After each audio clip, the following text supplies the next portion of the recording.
6e génération. Ils sortiront seulement 3 ans après la sortie de Pokémon version blanche et noire au Japon. Nous assistons à une révolution dans le monde des Pokémon, et je tenais à vous en faire part. Tout commença seulement 2-3 jours avant de passer officiellement en 2013. Game Freak annonça dans un magazine Nintendo qu'il y aurait une révolution en 2013 dans le monde des Pokémon. Tout le monde se demanda ce que cela pouvait être. Puis, après une pub de Pokémon Noir 2 et Blanche 2 au Japon, un mystérieux message est apparu disant qu'il y aura une grande annonce sur l'univers des Pokémon le 8 janvier 2013. Tout le monde était impatient car c'était sûrement lié à la révolution de 2013.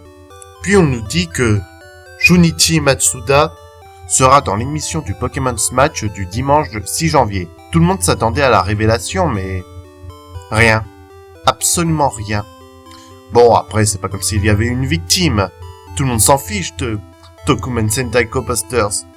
Sans doute la meilleure saison de Super Sentai que j'ai actuellement jamais vue, mais qui fait les pires taux d'automate de la licence parce que les enfants n'aiment pas le scénario qui est pourtant génial.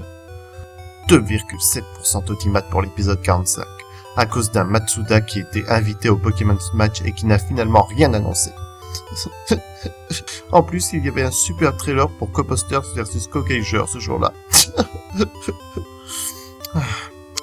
Cela dit, le fait qu'il n'ait rien dit a quand même confirmé une chose. L'info était tellement importante qu'elle ne serait pas révélée avant le jour J. Et le jour J arriva, le Nintendo Direct était diffusé, et enfin, Pokémon version X et Pokémon version Y. Waouh! Un monde tout en 3D, 5 nouveaux Pokémon extra, un distributeur de rêves garanti. Alors, parlons de ce que l'on peut déjà dire sur cette 6e génération. Le début du trailer qui commence par un Pikachu qui envoie une attaque éclair du haut d'une tour qui ressemblait à la tour Eiffel, et un zoom arrière sur le monde, où j'ai identifié la France au premier coup d'œil, voulait sans doute dire que la nouvelle région s'inspire de la France.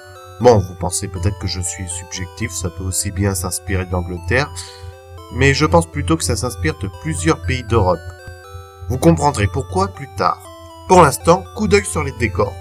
Tout est en 3D. Honnêtement, je m'y attendais un peu. Il parlait de révolution dans le monde des Pokémon et juste avant, ils avaient fait un Pokémon Donjon Mystère en 3D. On dirait Paris au XXe siècle avec un aspect moderne et évolué. Autre chose, les personnages sont customisables. Là, il a des lunettes et là, non. Je vais pas m'attarder là-dessus, parlons des starters. Marisson, un hérisson recouvert d'une poque de marron, le starter plante. Grenousse, une grenouille recouverte de mousse, le starter eau. Et Fennec, le fennec, ou renard si vous préférez, recouvert d'un pelage aux couleurs flamboyantes. Les starters sont bien réalisés, à part peut-être Grenousse qui semble être le moins populaire. Personnellement, mon préféré est Fennec. Vous ferez peut-être votre choix quand vous aurez vu les évolutions avec peut-être un double type pour chaque. Dans le trailer, on est sûr à 100% que Marisson utilise Tranche Nuit, car s'il utilise une attaque coupe sur un Pokémon Spectre, elle n'aurait eu aucun effet. On pense qu'il pourrait avoir un double type Plante Ténèbres. Fennec, lui, utilise une attaque Psy, ce qui l'orienterait plus vers le double type Feu Psy, voire Feu Spectre. Quant à Grenousse, désolé, mais dans mon cas, j'ai pas réussi à identifier sa deuxième attaque. Je n'ai donc pas d'hypothèse pour son second type. Toutefois, je sais pas pourquoi moi et d'autres membres de la communauté éternienne pensons ça, mais j'ai l'impression qu'il sera au vol. Voilà, de type au vol. Je sais pas, cette impression vient peut-être de la mousse autour de lui. Enfin, pour moi, c'est soit ça, soit eau pure. Mais ce n'est pas parce qu'ils ont une attaque de type particulière qu'ils auront ce type. Prenez Moustillon, il avait tout pour devenir un Pokémon type eau combat. On avait appris en plus qu'il possédait l'attaque Vendetta, on était sûr à 98%. Et au final, qu'est-ce qu'on a eu? C'était un coup dur. Bon, après Moustillon est resté mon starter Tunis préféré, mais bon. Coup dur. Maintenant, je vais vous parler d'autre chose, les arènes. Le trailer a révélé des lieux qui pourraient être des arènes. On pourrait avoir une arène plante, une arène insecte, une arène psy et une arène feu. Quoique pour l'arène plante, intéressons-nous aux 2 légendaires de cette saison.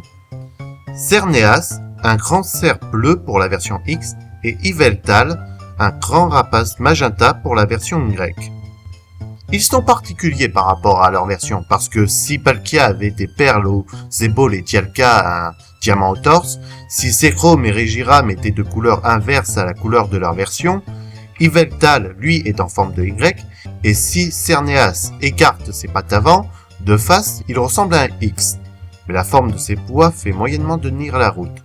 Heureusement, car si vous ne l'avez pas vu, le point au milieu de sa pupille est en forme de X. Alors, quelle est l'origine de ces légendaires?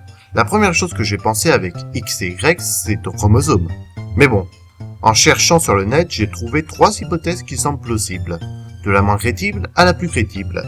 La première, pour revenir au chromosome, Yveltal s'inspirerait de Uranos, la divinité grecque primordiale mâle représentant le ciel, et Xerneas représenterait Gaïa, la divinité grecque primordiale femelle représentant la terre.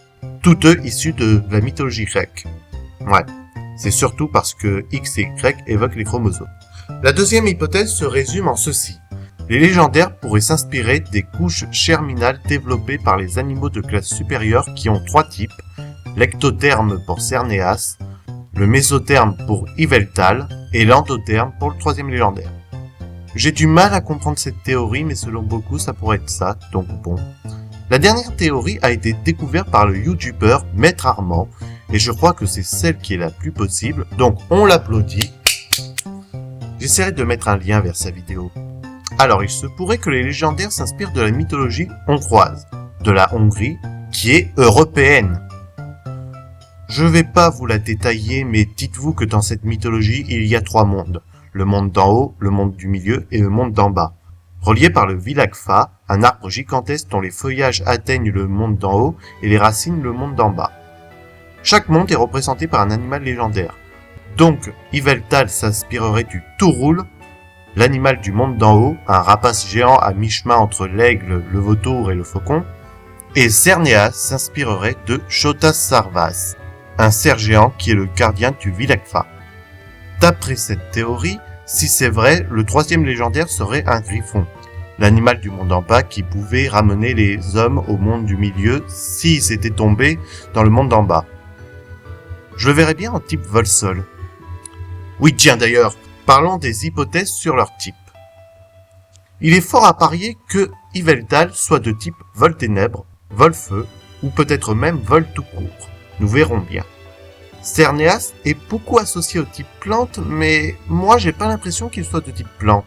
Je le vois bien avec des types comme acier, psy, eau, glace, ou même roche, mais pas plante. Après, peut-être que je me trompe complètement. Je voudrais bien que la thématique des chromosomes touche ces légendaires. Genre Cerneas est une femme et Yveltal un homme. Mais comme les légendaires sont normalement asexués, ça serait genre dans l'animé, Xerneas a une voix de femme angélique et Yveltal une voix grave masculine. Enfin, maintenant passons à l'hypothèse de la troisième version. Tout le monde dit version Z. C'est facile de dire ça effectivement, comme il était facile de dire version grise pour Pokémon blanche et noire. Je repense à la possibilité de faire une suite pour chaque version, comme Noir 2 et Blanche 2. Ça ferait genre X2 et Y2. Ou alors double X et double Y. Ou alors XX et XY. Ou encore ZX et ZY. Ah, c'est un peu n'importe quoi là, alors je passe. Voilà. N'empêche, j'ai trouvé excellente l'idée de la 5e génération, alors ça pouvait devenir la nouvelle règle. D'autres infos ont été données sur les jeux. Ils utiliseront les capacités de la Nintendo 3DS au maximum.